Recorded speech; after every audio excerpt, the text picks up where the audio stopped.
What's up guys, the Amiga Boys here, and today I'm gonna do just kind of a summary of the news we've had the last week concerning the new patch 3.1 announcement, War of the Atlas, which will release in around 2 weeks from now. And on top of that, we also today got the Abyss League announcement, which I will also cover in this video. So first of all, what is the War of the Atlas? War of the Atlas is basically the new patch, which is focused all about the end game. So if we just will look at this video real quick, it kind of explains everything.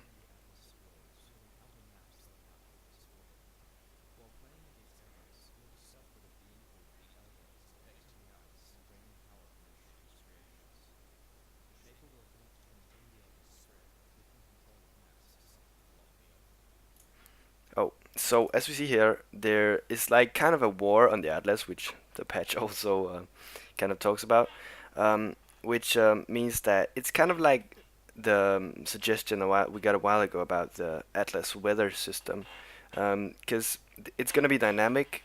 So once we kill, for example, once we clear the Shaper map or the Elder map here, it will get removed, and then the Elder or the Shaper here will take control of that map. So we can kind of choose the maps we run will cleanse the current effect on it, and will, if it's leading up to one of the other maps, we will spread that type of I will spread the Shaper stuff, which means that in order to get the Elder to take full control, we will need to.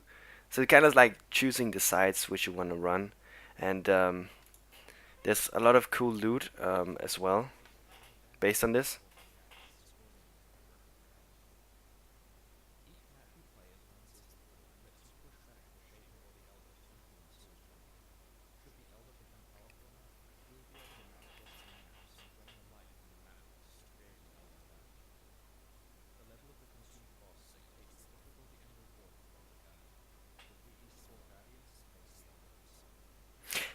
Yeah, so this is kind of like the Shaper's Guardian. Instead, that these Guardians here will sometimes spawn whenever you are in an Elder map.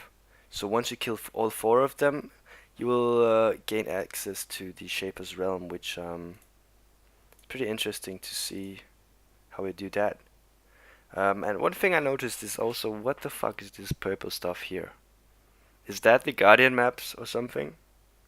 Because I know this is the Shaper Orb, but the purple stuff here, we don't know what that is.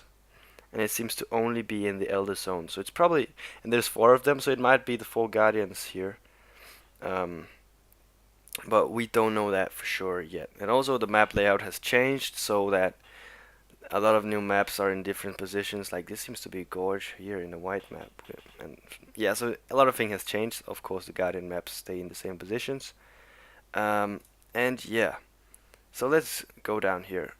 Some of these are the Elder Guardians. Some of them they look really cool. They have the new supporter pack armor sets, it seems, and they are fought in their own arenas. So whenever the Elder kills like the boss in the map, he will spawn a portal or something to this Guardian. So you'll fight the Guardian in its own arena, which will make it even harder because like it's not in the normal map. Like this has all kind of lightning pillars and stuff, similar to the Minotaur.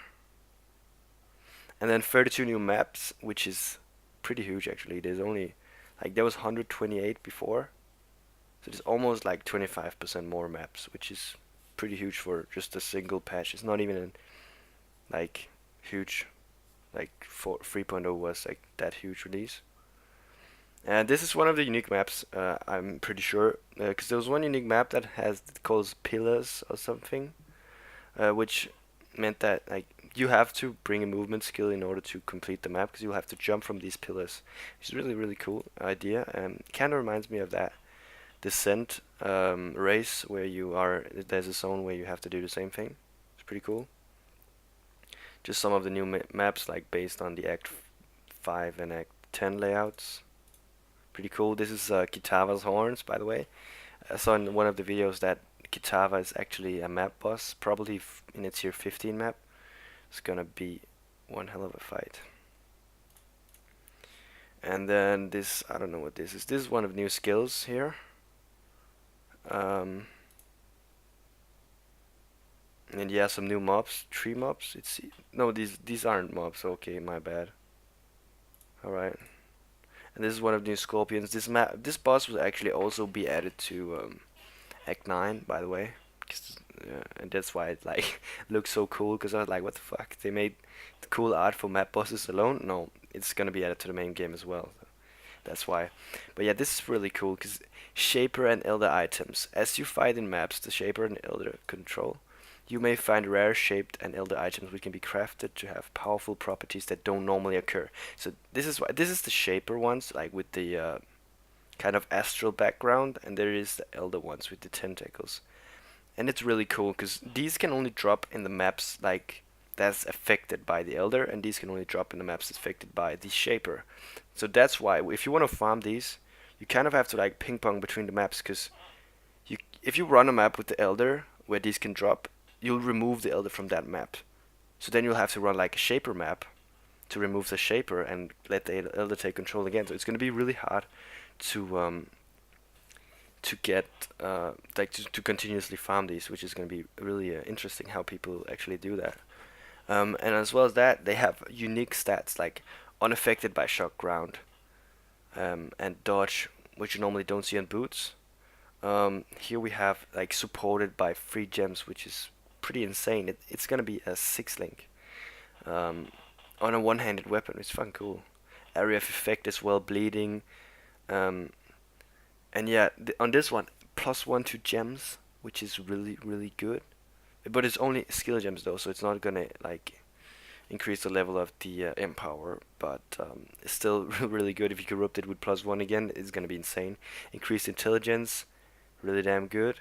Here we have cast speed, projectile damage, slow approach, faster casting. Seems really great. And plus, like, no, minion gems is not new. Adds damages to spells, effective chill, additional mine. What the fuck? Remote mine, hypothermia.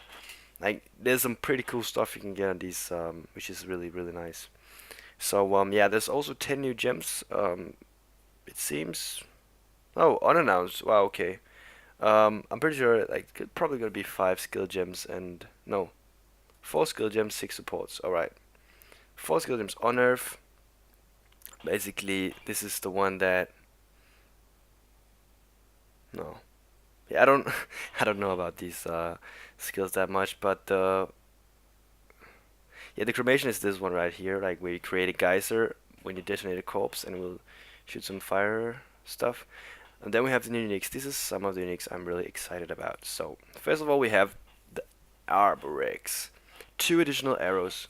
That's good. That already this is almost as good as like the current reach. Like the reach is shit right now. It's probably gonna be buffed back to 4, but still, 2 additional arrows is not bad. And then you have evasion, physical damage. Every 16 seconds you gain iron reflexes for 8 seconds. So this means that you're gonna have 8% uptime on it and 8% like downtime, unless you like of course skill into it, which is gonna have it permanently. More bow damage at close range if you have iron reflexes. So that is like basically kind of chainsaw thing. Stacks with point blank, which is really good. Like by the way, it's more bow damage. So this along with like a barrage with 2 additional arrows, decent damage. Okay, not the best damage. Like what with quality, it's probably like I don't know 300 DPS. No, sorry, 250 or something DPS. Um, it's really good actually. Like for it's probably gonna cost like 1 chaos. It's gonna be pretty good for like early end game. Fast shot and attack and cast and movement speed while I do not have iron reflexes. That's also pretty good as well. But you probably want like the more damage. It's gonna be better in my opinion.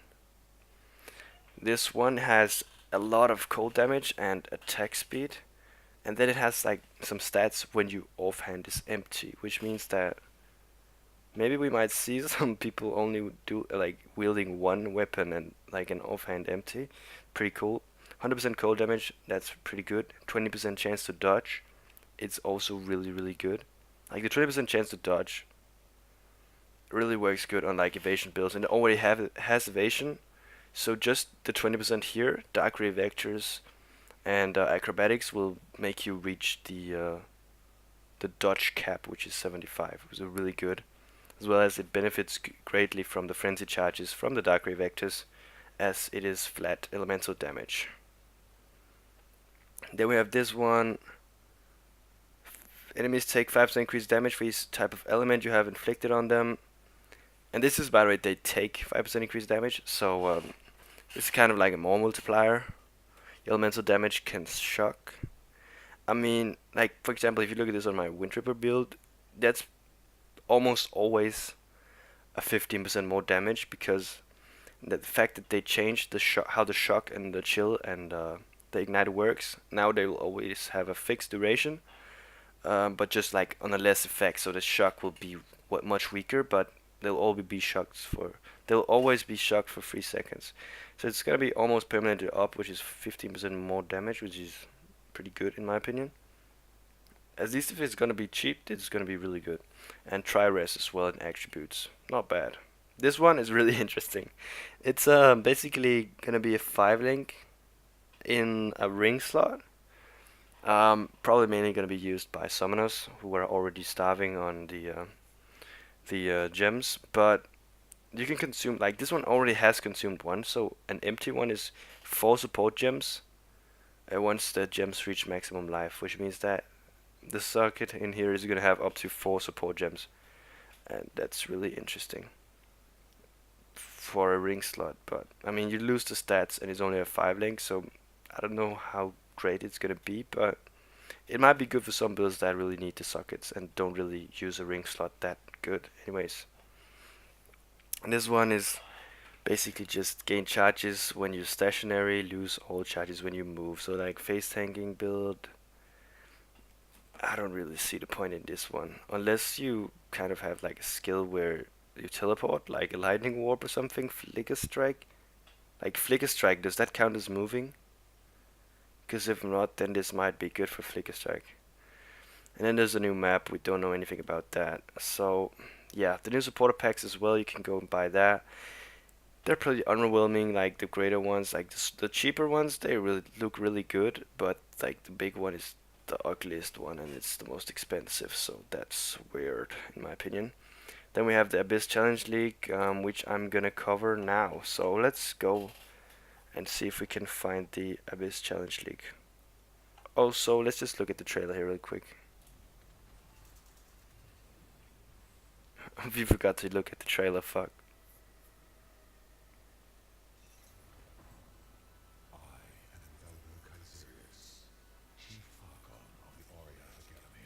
So this is not the Shaper, this is the Elder.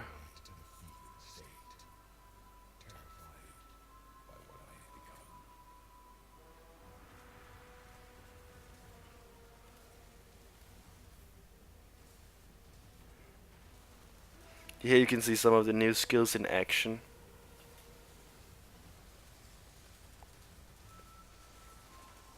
This one is pretty cool.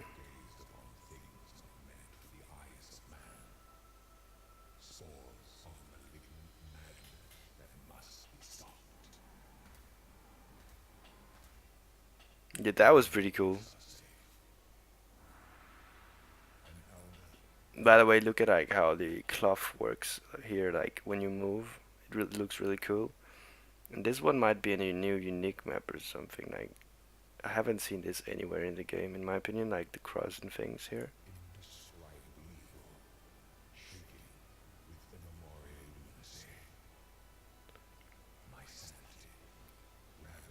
Whoa, whoa, whoa! All right, what is this?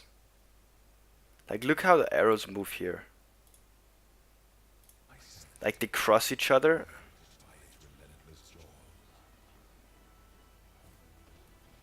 Yeah, really good.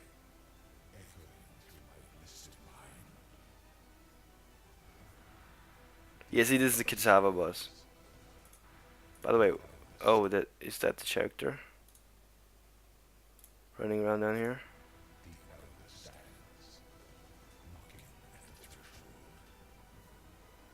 And this is the Guardians. This is the Elder when he kills the boss, and he's like these Guardians going probably gonna have like their own loot as well as these Guardians. Like the Shape Guardians have their own loot, which the Elder probably, of course, is also gonna have. But they say the loot varies like based on the level. So if you, for example, do it in this tier 16 map here, you're probably gonna get some better items from the Guardian.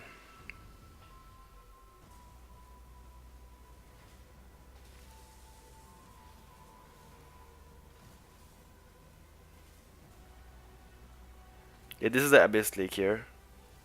It's kind of, and by the way, look at all these items. Like they look really, really good. Like this unique here looks really interesting. This one as well. Like this one we actually already saw. It was lightning based unique was fucking good. Like immune to shock, or not immune, but unaffected by shock damage while being shocked. Which works really good with Maligaro's restraint. It's fucking good. It's gonna be worth like at least it's gonna be one of the new great uniques. I see this is new Egg Boss in Egg 9. Or not Egg Boss, but you know what I mean, Egg Boss.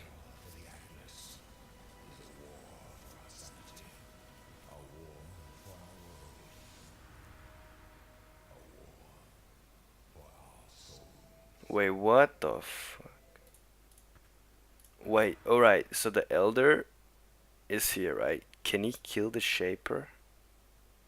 Cause this looks like the Shaper, he's pink.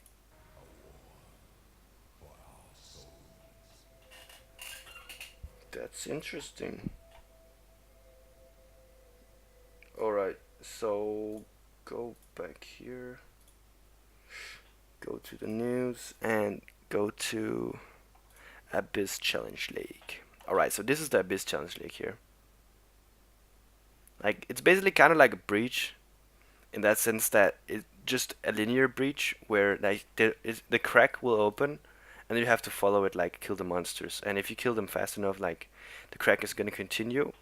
And once the crack like reaches the end, there's gonna be a chest, um, which is gonna give you some loot and unique stuff as well.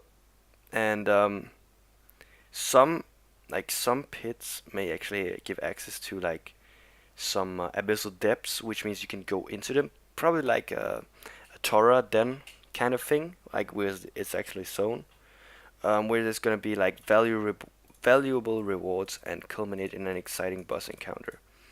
Um, Exploring the abyssal depths and high-level areas might result in an encounter with a lich boss. This is probably the green guy here, which we also saw in the trailer. These difficult boss fights are quite rare, but very rewarding. Defeating a lich is the only way to earn exclusive Abyss unique items. Which, the Abyss unique items is this one over here.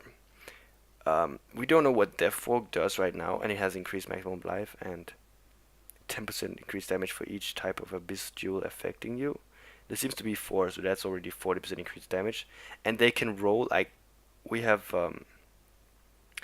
they have their own unique 3D art, which looks really good. And then they have a chance of rolling actually more than one socket. And these sockets are really, really, really damn powerful. Like, the sockets, you can see the jewels here. The special jewels, which goes into special sockets. These jewels can roll all kinds of crazy shit, like physical damage to spells while holding a shield, like flat damage, as well as flat physical damage, which is gonna be Doomfletch's wet dream, like, and Facebreaker as well. Holy shit! And you can also put these in a normal jewel socket, um, like as far as I know. Yeah, it can be placed in socket to gain powerful bonuses, like in the tree. But they can also be put in these abyssal sockets here. And this is a belt, which has an abyssal socket. And this is gonna be the go-to crafting belt, like for everything. Because just this jewel alone gives 32 life as well as other damage stats. And 32 life is already like almost like a leather belt. So this is probably gonna roll the same odds as a normal belt. So when you make this rare, like item level 84 belts are gonna go for a fuck ton.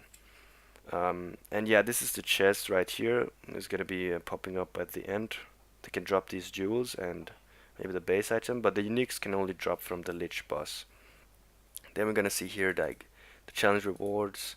We get the helmet skin for 12 challenges, the wings for 24, and then we get a portal effect for 36. The portal effect is probably not ready yet, so that's why it's not shown here, but Beck said it was really cool, so I'm gonna believe her. I mean what she says. And it's coming on December the 8th, which means in 2 weeks. Um, and yeah, we also get that stupid pole, which you will have to complete challenges to gradually increase. But yeah, that was basically it. I'm really hyped for this patch 3.0 and the Abyss League. I'm definitely gonna be playing it. So yeah, I'm gonna see if I can make a lot of content once that thing comes out. But before that, I'm just gonna take a break from PoE, as I also said in the earlier video. So yeah, you might not see much content from me in the meantime, but once the patch goes live, you will see a lot of content. I promise you that. So yeah, thank you guys for watching, and I'll see you guys next time. Peace out.